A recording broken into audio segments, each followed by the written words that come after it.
मानव जाति का सर्वनाश कर दो। মহাকালী শুক্রাচার্যাস ওয়ার ক্রাই একটা যে টিজার মুক্তি পাইছে, যেখানে অক্ষয় খান্না ফাটাই ফেলছে, ঠিক আছে, জাস্ট ফাটাই ফেলছে।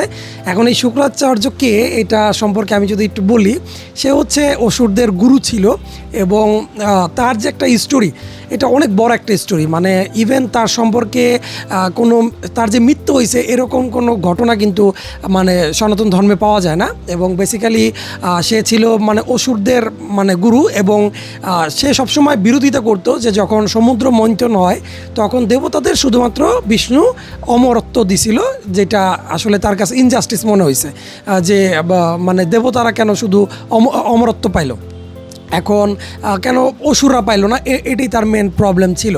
এবং সে হচ্ছে এমন বড় লেভেলের গুরু, মানে গুরু মানে শিক্ষক, যে সে হচ্ছে মৃত সঞ্জীবনী বিদ্যা জানতো। ধরেন কেউ মারা গেছে, তাকে ওই শুক্রাচার্য তার মৃত সঞ্জীবনী যে মন্ত্র আছে ওই মন্ত্র দিয়ে তাদেরকে আবার জীবিত করে দিত। এবং অনেকবার এমন হয়েছে যে মানে বারবার অসুররা দেবতাদের আক্রমণ করছে, এবং যতবার দেবতারা অসুরদেরকে মেরে ফেলতো, এই শুক্রাচার্য করতো কি, তখন ওই মৃত অসুরদেরকে তার মৃত সঞ্জীবনী মন্ত্র দিয়ে আবার পুনরুজ্জীবিত করতো। তার মানে কি, মানে যতবারই দেবতারা অসুরদের মারতো সেই অসুররা আবার জীবিত হয়ে ফিরে আসতো, ঠিক আছে। এবং আরও মজার ব্যাপার হচ্ছে যে এই যে টিজারটা আসছে, এদের আগের প্রোডাকশন ছিল হনুমান, যেটা মোটামুটি ভালো ছিল, তবে এইখানে একটু মানে ভিএফএক্সের কিছু ঘাটতি আছে, আসলে বাজেট কম আর কি মুভির। তো দ্যাটস ওয়াই আসলে বাজেট ডাজন্ট ম্যাটার, ম্যাটার হচ্ছে যে আপনি কীভাবে প্রেজেন্ট করতেছেন, ঠিক আছে। আদি পুরুষের মতো 4,000 কোটি টাকা খরচ না করে মানে আপনি দর্শকদেরকে যা দেখাতে চান সেটা দেখাতে পারলেও ভালো। ইভেন এখানে ভালো একটা কাজ করছে যে মা কালীর রূপে যে মেয়েটাকে নিছে সে আসলেই বাস্তব জীবনে দেখতে কালো, তাকে মানে ফর্সা দেখে মেকআপ করে কালো বানাইতে হয় নাই, যেটা আমাদের দেশে সাবিলা নূরকে করছিল একটা নাটকে, যেটা হচ্ছে ওকে কালো বানাই দিছিল, যেটা কিন্তু মানে অবভিয়াসলি ঠিক না, এটা খুবই আউটডেটেড লাগে। এবং আর যে একটা শিশুকে যে একটা মানে ইসে নিয়ে যায়, মানে কালীর মন্দিরে নিয়ে যায়, ওই শিশুটাও কালা, মানে এটা হচ্ছে কি জাস্ট আর মানে ওই শিশুটাকে ফর্সা না রেখে কালোই রাখছে। এইটা আমার কাছে খুব ভালো লাগছে, যে ব্ল্যাক ইজ ব্ল্যাক, এটা স্বীকার করতে হবে, এতে কোনো সন্দেহ নাই। এবং এই জিনিসগুলো আমার কাছে খুব ভালো লাগছে। এবং শুক্রাচার্য সম্পর্কে আমি কিছু কথা বলবো, যেটা হচ্ছে যে শুক্রাচার্য এত বড় একজন মানে মানে ভিলেন রূপেই বেশিরভাগ মানুষ তাকে দেখে পার্সপেক্টিভে, কিন্তু বৃহস্পতির যে মানে বৃহস্পতি হচ্ছে মানে দেবতাদের গুরুদেব আর কি, মানে গুরুদেব মানে শিক্ষক। সেই বৃহস্পতির হচ্ছে যে ছেলে, তার নাম ছিল কচ, ওই যে আমরা বলি না কচকচ করে খায়, ওই কচ আর কি। কচ যে ছেলে ছিল সে হচ্ছে এই শুক্রাচার্যের কাছে আসছিল তাকে হচ্ছে মৃত সঞ্জীবনী বিদ্যা শেখানোর জন্য। এখন এইটা অসুররা দানবরা বুঝতে পেরে ওই কচকে কয়েকবার মেরে ফেলে আর কি। কিন্তু যেহেতু মানে গুরু শুক্রাচার্য তার ছাত্র, সেটা যেই হোক, ব্রাহ্মণ হোক বা অসুর হোক মানুষ হোক যেই হোক, সে তাদেরকে খুব ভালোবাসতো আর কি। তো সে কী করছে, মানে কচকে বারবার পুনরুজ্জীবিত করতো। তো এরপরে কী করছে, রাক্ষসরা করছে কি, ওই কচকে মারছে তো মারছে, মাইরা পুরাইয়া ওই যে ভস্য মানে তার যে ছাই, ওই ছাইটা ওই গুরু শুক্রাচার্যকে খেতে দিছে। গুরু শুক্রাচার্য ওইটা খাইছে, খাওয়ার পরে ওই যখন মানে কচ পেটে গেছে, এটা কিন্তু একটা পৌরাণিক কাহিনী, তখন হচ্ছে গুরু শুক্রাচার্য বুঝতে পারছে যে এটা হচ্ছে কচের মানে ভস্য মানে ছাই। তো তারপরও সে কচের এত দৃঢ়তা দেখে তাকে মানে তার মৃত্যুর কিছুক্ষণ আগে তাকে মৃত সঞ্জীবনী বিদ্যা শিখায়। কারণ যখন সে ওই কচকে মৃত সঞ্জীবনী বিদ্যাটা শিখাইছিল তখন কচ তার শরীর ভেদ করে বের হয়ে যায়, ঠিক আছে।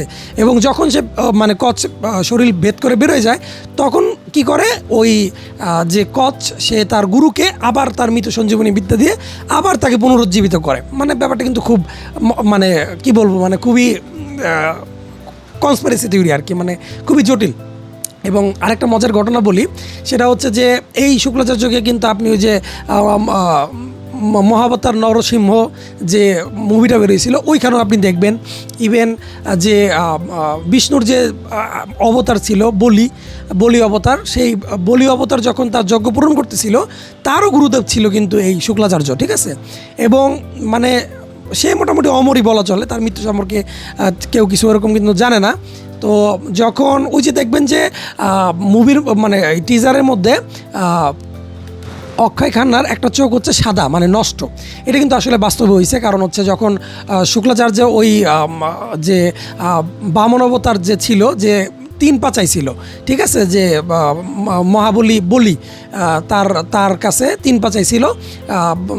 তো তখন শুক্লাচার্য এটা বুঝতে পারছিল, বুঝতে পারার পরে সে কী করছে, সে একদম ক্ষুদ্র হয়ে যায়, মানে অ্যান্টম্যান যেরকম না ওরকম ক্ষুদ্র হয়ে যায়, এবং যে একটা পানীয় পাত্র ছিল মানে জলপাত্র, ওইখানে সে মানে মানে নিজের শরীর ভাসায় দিছিল আর কি, যাতে যজ্ঞটা নষ্ট না করতে পারে বামন অবতার। তখন বিষ্ণু কী করে, একটা ওই যে খড় আছে না, খড় ঘাস দিয়ে ওই পানির উপরে এইভাবে নাড়া দেয়, নাড়া দেওয়ার ফলে ওই শুক্লাচার্যের একটা চোখ নষ্ট হয়ে যায়, ঠিক আছে। এবং শুক্লাচার্য যখন বলে যে রক্তবীজ, মানে টিজারে বলে যে পুরো মানব জাতিকে ধ্বংস করে দাও, এবং রক্তবীজ কিন্তু সেটাই করে। রক্তবীজের আরেকটা কাহিনী আছে, এইটা মানে আপনার এক ভিডিওতে বলা সম্ভব না, জাস্ট এতটুকু মনে রাখেন যে রক্তবীজ ছিল এরকম একজন অসুর, যার শরীর থেকে 1 ফোঁটা রক্ত যদি মাটিতে পড়তো তাহলে সে আবার মানে পুনরুজ্জীবিত হইতো, মানে আরেকটা রক্তবীজ তৈরি হইতো। মানে ধরেন আপনার শরীর থেকে 1 ফোঁটা রক্ত মাটিতে পড়ছে, তার মানে ওই রক্তের ফোঁটা থেকে আরেকটা আপনি তৈরি হয়েছেন, ঠিক আছে। এরকম মানে এটা এতটা ভয়ঙ্কর একটা কাহিনী, মানে কোনোভাবেই দেবতারা আর রক্তবীজকে বধ করতে পারতেছিল না। তখন হচ্ছে মা কালী অবতার নেন, এবং হচ্ছে যত মানে রক্ত ছিল ইসের মানে রক্তবীজের, সেই রক্তগুলা মা কালী হচ্ছে মানে খেয়ে ফেলে, মানে পান করে আর কি, মানে যেভাবে আমরা কোকটোক পান করি না ওইভাবে পান করে। পান করার পরে তখন দেখা যায় যে কোনো রক্তই যখন আর অবশিষ্ট থাকে না, তখন রক্তবীজ মারা যায় আর কি। তো ও এরকম একটা বর পাইছিল রক্তবীজ। তো ওরও গুরু ছিল হচ্ছে এই শুক্লাচার্য, ঠিক আছে। আচ্ছা, পুরাণে যত কাহিনী আছে সেখানে কিন্তু শুক্লাচার্য একজন মানে জ্ঞানী মানুষ, রাজনীতিবিদ, মানে সকল গুণ তার মধ্যে মানে পরিশিষ্ট ছিল, ঠিক আছে। যেমন মহাভারতে যেমন গুরু দ্রোণ ছিল না, ওরকম মানে সব বিদ্যায় পারদর্শী ছিল। এবং তার যে এই যে মৃত্যু সঞ্জীবনী যে বিদ্যা, এইটার জন্য সে ছিল মানে ফাটাফাটি লেভেলের। এবং মানে অক্ষয় খান্না তার যে স্কিল ডেভেলপমেন্ট ভাই চোখে পড়ার মতো, মানে পুরা বডি স্ট্রাকচার বলেন, যেভাবে যে লুক বলেন, ফাটাই ফেলছে, ঠিক আছে। জাস্ট এটা দেখার পরে মানে ওয়ার ক্রাই শুক্লাচার্যা মহাকালী সোয়ারকাই, এটা দেখার পরে আপনার কি মতামত সেটা কিন্তু কমেন্ট করে জানাতে পারেন। মুভি টুয়ার্সের সাথে ছিলাম আমি শুভ। তো এতক্ষণ সাথে থাকার জন্য ধন্যবাদ, আবার দেখা হবে।